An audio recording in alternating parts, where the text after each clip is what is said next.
Hey, what's going on guys, it's Trainer John here, and today we're going to be going over the This Week at Bungie for February 4th, 2021. But before we jump into it, I asked that if you want to keep up to date on all Destiny 2 news, information, leaks, tutorials, and more, that you go ahead and subscribe to my channel. Otherwise, let's jump into it. This week at Bungie, we revealed Season of the Chosen. A new season is upon us. Next week, Season of the Chosen goes live on February 9th. Empress Keitel has arrived to fight against the Hive. She has proposed an alliance, but the cost is too high, and whether he wanted it or not, Zavala is faced with a difficult choice. Check out the trailer to see how the conversation went down. So yeah, a trailer revealing Season of the Chosen went live on Tuesday morning, and I made a video breaking that down, as well as breaking down the seasonal roadmap. And so if you're interested in that kind of information, I'll have that video linked in the description down below, as well as the pinned comment. Anyways, moving on, Spoils of War. Season of the Chosen is delivering some shiny new things for you to collect. We already spilled the beans that for the first time, some of the favorite weapons from Destiny 1 are showing up in Destiny 2 as rewards for completing Nightfall the Ordeal. Here's the lineup. And the lineup is the Swarm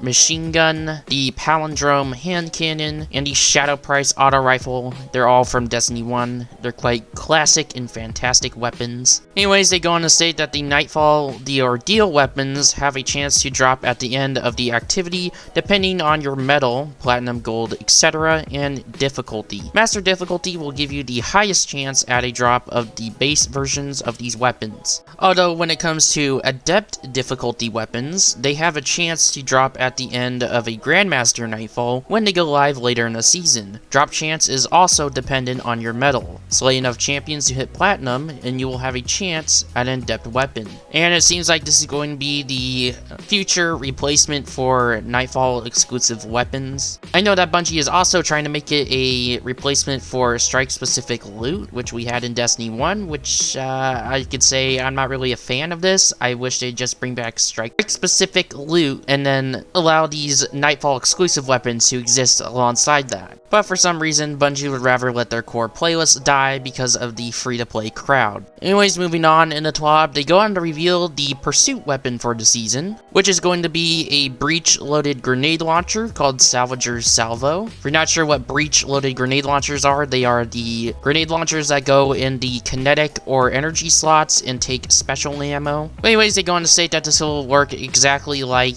Adored. That being, you choose between a Strike, Crucible, or Gambit quest to earn this weapon, and then after you acquire the weapon, you go pick up special quests from Zavala, Shaxx, and the Drifter, and earn special ornaments for the weapon. Now, something that does scare me is that this is a breach-loaded grenade launcher, and so is Mountaintop, so I really hope this doesn't end up being a Mountaintop 2.0, especially with them breach grenade launcher buffs, because that would be adding gasoline to the state of PvP, which is in ruins and covered in fire, which is definitely what the game doesn't need right now. Anyways, moving on, they give us a sneak peek at what the brand new Trials of Osiris rewards are. Starting off, they give us a look at the 3 brand new weapons. I'm going to go out on a limb and say that the pulse rifle there on the top is the Messenger from Destiny 1, and oh boy, that is excited enough to get me to play Trials because the Messenger was one of my favorite pulse rifles of all time, and also it's a high impact pulse rifle, so that's going to be really good in the current state of Destiny. And then there seems to be what, based off the trailer, was a 140 RPM hand cannon, which it's got some unique looks to it. I like the way it looks. I hope the perks match the looks. And at the bottom, we got a Temptations hook style sword, meaning it's going to shoot a projectile when you use the heavy attack. And it also seems like it'll be a solar version of that sword, which that kind of sword's good in PvP, so, but it definitely doesn't help with the 3-peak situation. Moving on, they go on to give us a peek at the brand new Trials of Osiris armor, which I gotta say, that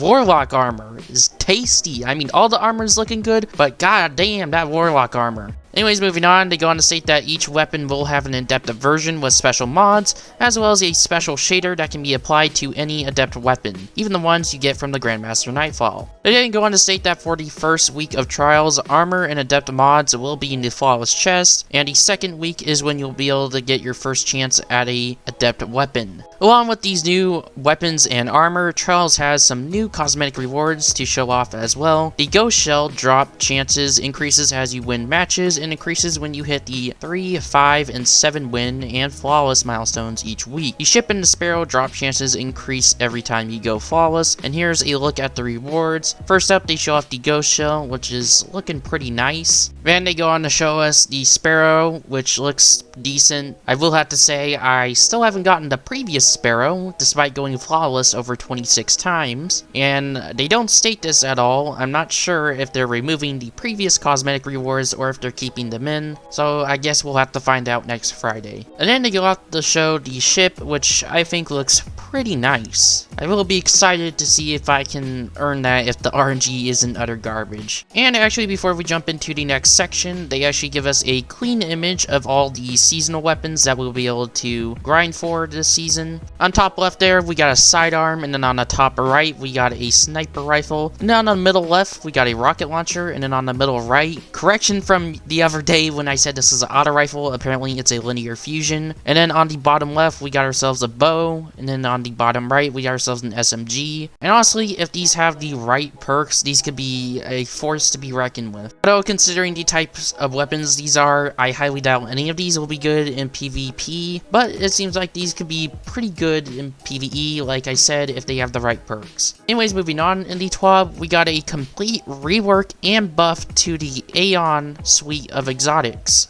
And there's quite a bit of words here, but I'm just gonna summarize it. Basically, what they've gone and done is that they removed the exotic perk off all of them and just added another armor mod slot with its own special, unique exotic mods. And before we actually take a look at the different mods, they actually go on the prefaces stating that there will be one mod that is for people that have the same exact mod as Aeon. And then there will be a second mod for people that do not have the same exact mod as you. And just to be clear, these mods are exclusive to the Aeon Cult exotic gauntlets on each character. So starting off, we have the Sect of Force. You specialize in punishing powerful combatants before they can harm your allies. The first perk on this one states that rapid precision hits with a weapon temporarily increase your reload speed and weapon swap speed. And then the second perk, when you stun a champion or defeat a boss/mini boss, your nearby fireteam members gain a burst of grenade and melee energy. Aeon Cult allies who do not have the Sect of Force role equipped also gain a burst of super energy.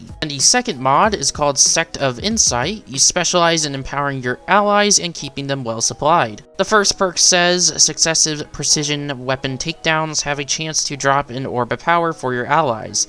And the second perk, when you use a finisher on an elite, you generate special ammo for your fire team. When you use a finisher on a boss or mini boss, you generate heavy ammo for your fire team. Nearby Aeon Cult allies who do not have the Sect of Insight role equipped also gain a bonus to weapon damage for a short amount of time. And the third mod, called Sect of Vigor, you specialize in keeping your allies in the fight. The first perk on this states that you gain class ability energy as your allies die, gain full class ability energy when you resurrect an ally. And the second perk states that when you cast your super, nearby allies gain an instant burst of healing. Aeon Cult allies who do not have the Sect of Vigor role equipped also gain an overshield. And so overall, this sounds like a very good and strong buff to the Aeon Cult exotics. And if this ends up having crazy enough energy gains, I think this could be kind of meta for Grandmaster Nightfalls, like I'm not gonna lie. This could overtake the current super spam exotics that we currently see prevalent in the Grandmaster Nightfall meta. But anyways, moving on, in the Twab, we got some catalysts that are coming back that were originally associated with some vaulted content, but now they've been changed, so they're not associated with the vaulted content. And the following catalysts are coming back: Bad Juju, Izanagi's Burden, Sleeper Simulant, the Huckleberry, Worldline Zero, Porous Lance,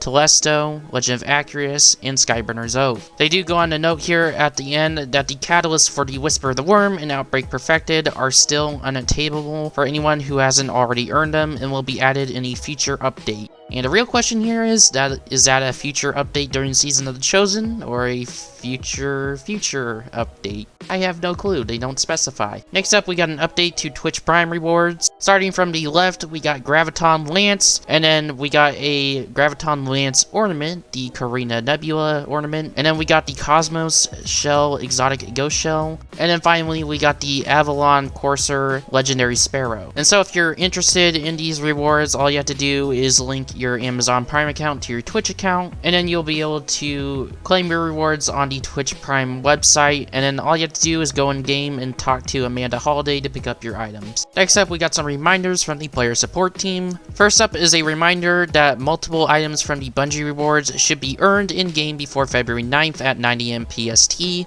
and claimed on the Bungie Rewards site by February 12th, 9 AM PST, and it's the following items: the free Stranger Papercraft figure, the Stasis t-shirt, the Warden Seal pin. Also make sure that you equip the title to ensure it's earned, and also the Hawkmoon mini replica. Then in terms of things getting removed on Tuesday, it would be weekly bounties from Strikes, Crucible, Gambit, Gunsmith, and Crow, and then Crucible tokens and Crucible token gifts, and then memory fragments for Stasis, all Crow bounties, and planetary materials, Alkane Dust, Phase Glass, Needles, Seraphite, and Simulation Seeds, although you will be able to turn those into the spider for Glimmer. And then when it comes to when actually Update 3.1, aka the launch of Season of Chosen, will go live, the maintenance will begin at 8 AM PST, and then people will be removed from activities at 8:45 AM PST, and then at 9 AM the update will go live, and then at 10 AM maintenance is expected to conclude.